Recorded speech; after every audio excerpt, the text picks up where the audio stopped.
Bonjour cher élève, bienvenue dans ton cours. Aujourd'hui je vais te parler de quantité de matière.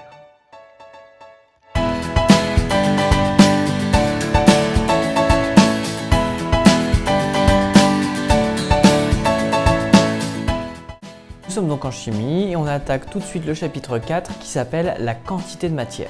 Avant de définir ce que c'est, parlons tout d'abord de comment calculer la masse d'une molécule. Et tout d'abord un petit rappel sur la formule brute. La formule brute d'une molécule est la formule qui permet de lister tout ce qu'il y a à l'intérieur de cette molécule, c'est-à-dire de ce dont quoi elle est composée, à la fois en nombre et à la fois en nature. Elle est donc composée du symbole des éléments qui est suivi à chaque fois par un petit nombre en indice. Ce petit nombre se rapporte toujours à l'élément qui est juste avant dans la formule. Prenons deux exemples. Par exemple, pour la molécule d'eau dont la formule brute est H2O. De quoi est-elle composée, cette molécule d'eau? Tout simplement de deux atomes d'hydrogène puisque le 2 se rapporte au H et de un atome d'oxygène. Je rappelle que lorsqu'il n'y a rien marqué, c'est comme s'il y avait marqué 1. Deuxième exemple avec le butane, de formule brute C4H10, qui est donc composé de 4 atomes de carbone et de 10 atomes d'hydrogène. Voyons maintenant comment calculer la masse d'une molécule.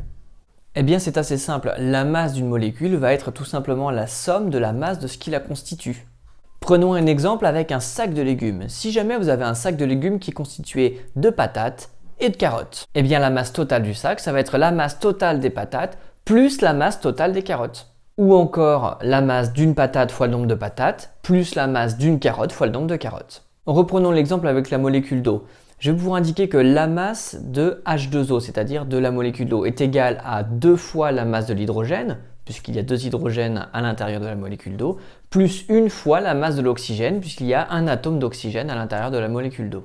Connaissant la masse de chaque atome, c'est-à-dire pour l'hydrogène, 1,67 fois 10 puissance moins 27 kg. Et pour l'oxygène, 2,67 fois 10 puissance moins 26 kg.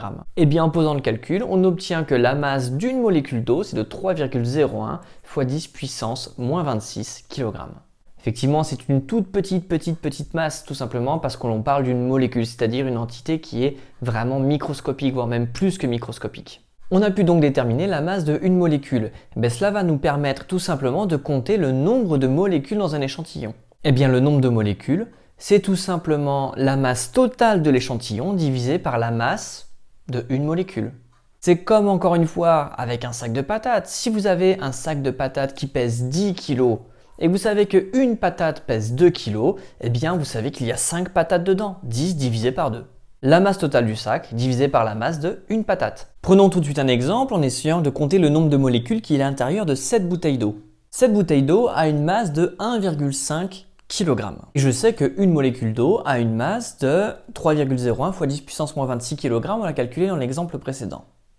Et bien en faisant la division directement des 1,5 kg sur la masse d'une molécule, c'est-à-dire 3,01 fois 10 puissance moins 26 kg, j'obtiens le nombre total de molécules d'eau qu'il y a à l'intérieur de cette bouteille, c'est-à-dire 4,98 fois 10 puissance 25 molécules. C'est beaucoup, ça fait environ 50 000 milliards de molécules. J'ai bien compté les milliards. On se rend bien compte que compter les molécules comme ça dans un échantillon à taille humaine, ce n'est pas du tout facile, les nombres sont astronomiques. C'est pour ça qu'on va passer tout de suite au grand 2 et à la définition de la quantité de matière. Parler de quantité de matière, c'est parler d'une grandeur très importante qui est la mole. Eh bien, il ne faut pas se prendre la tête. Une mole, c'est tout simplement un paquet, c'est-à-dire qu'on va regrouper un nombre de molécules précis et on va dire que ce nombre-là, ça représente une mole. Le nombre précis, qui est à peu près égal à 6,022 fois 10 puissance 23 entités, vous avez la valeur exacte qui s'affiche dessous, eh bien c'est tout simplement le nombre de molécules, d'atomes, d'ions, de tout ce que vous voulez qui sera contenu dans une mole. C'est-à-dire que si je prends 6,022 fois 10 puissance 23 choses, ça me fait une mole de choses. Alors ce nombre précis, 6,022 fois 10 puissance 23, c'est la constante d'Avogadro, dont la définition est simple, c'est le nombre d'entités qu'il y a dans une mole, donc son unité c'est la mole moins 1.